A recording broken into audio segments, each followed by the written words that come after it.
Assalamualaikum warahmatullahi wabarakatuh. Ketika Allah Subhanahu wa Ta'ala telah selesai menciptakan malaikat Jibril alaihi salam dengan bentuk penciptaan yang paling sempurna dan paling bagus, serta menciptakan pula baginya 600 sayap, yang panjang sayap itu antara timur dan barat, maka malaikat Jibril memperhatikan dirinya sendiri, kemudian berkata, "Wahai Tuhanku, adakah engkau menciptakan makhluk yang lebih bagus bentuknya daripada aku?"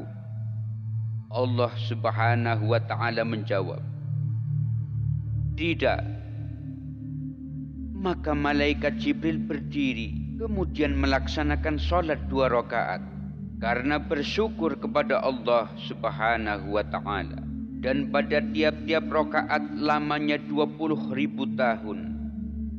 Setelah selesai melaksanakan sholat, maka Allah Subhanahu wa Ta'ala berfirman, "Wahai Jibril, kamu telah menyembah kepadaku dengan ibadah yang sungguh-sungguh, dan tidak ada seorang pun yang menyembah kepadaku seperti ibadahmu. Akan tetapi di akhir zaman nanti akan datang seorang nabi yang mulia dan yang paling aku cintai. Namanya Muhammad. Dia mempunyai umat yang lemah lagi selalu berdosa. Sekiranya mereka itu mengerjakan sholat 2 rakaat yang hanya sebentar saja, sholat mereka dalam keadaan lupa dan serba kekurangan, pikirannya pun melayang bermacam-macam, dan dosa mereka pun besar juga, maka demi kemuliaanku dan ketinggianku, sungguh sholat mereka itu lebih aku sukai daripada sholatmu, karena mereka mengerjakan sholat dengan perintahku, sedangkan kamu mengerjakan sholat tanpa perintahku."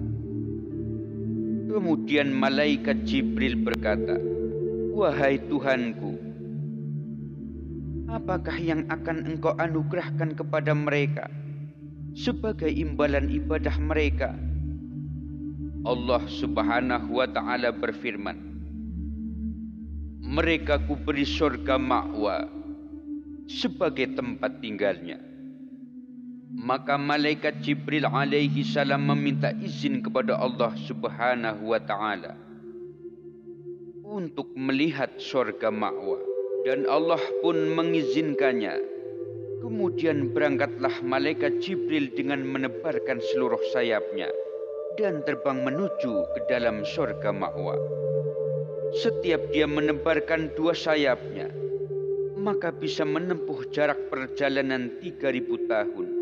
Dan ketika menelangkupkan sayapnya, maka dapat menempuh jarak yang sejauh itu pula. Maka dia pun malaikat Jibril sudah terbang seperti itu selama 300 tahun lamanya, sehingga letih lemahlah dia, yang akhirnya turun singgah berteduh di bawah bayangan sebuah pohon dan bersujud kepada Allah Subhanahu wa Ta'ala, seraya berkata di dalam sujudnya, "Ya Allah, apakah saya sudah menempuh jarak setengahnya, atau sepertiganya, atau seperempatnya?" Kemudian Allah Subhanahu wa Ta'ala menjawab, "Wahai Jibril, kalaupun engkau terbang 300.000 tahun, dan meskipun aku berikan kepadamu kekuatan seperti kekuatanmu yang sudah ada, dan aku beri pula beberapa sayap sebanyak sayap yang telah engkau miliki, lalu kamu terbang seperti yang telah kamu lakukan, niscaya kamu tidak akan sampai kepada 1/10 dari beberapa perpuluhan yang telah kuberikan kepada umat Muhammad terhadap imbalan sholat 2 rakaat yang mereka kerjakan."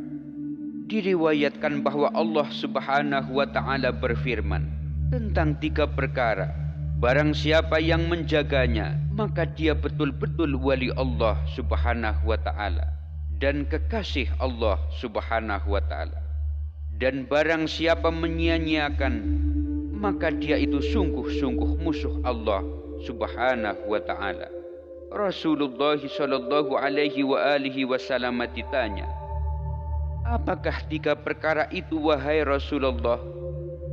Rasulullah sallallahu alaihi wa alihi wasallam menjawab, 3 perkara itu adalah salat, yang kedua puasa, dan yang ketiga mandi janabat, yaitu mandi dari hadas besar. Selanjutnya beliau Rasulullah bersabda, 3 perkara itu adalah amanat dari Allah yang dibebankan kepada hamba-hambanya, dan Dia Allah telah memerintahkan untuk menjaganya. Dan yang dimaksud dengan menjaga sholat ialah mengerjakan sholat itu pada waktu-waktunya, serta menyempurnakan beberapa fardu, kewajiban dan sunahnya.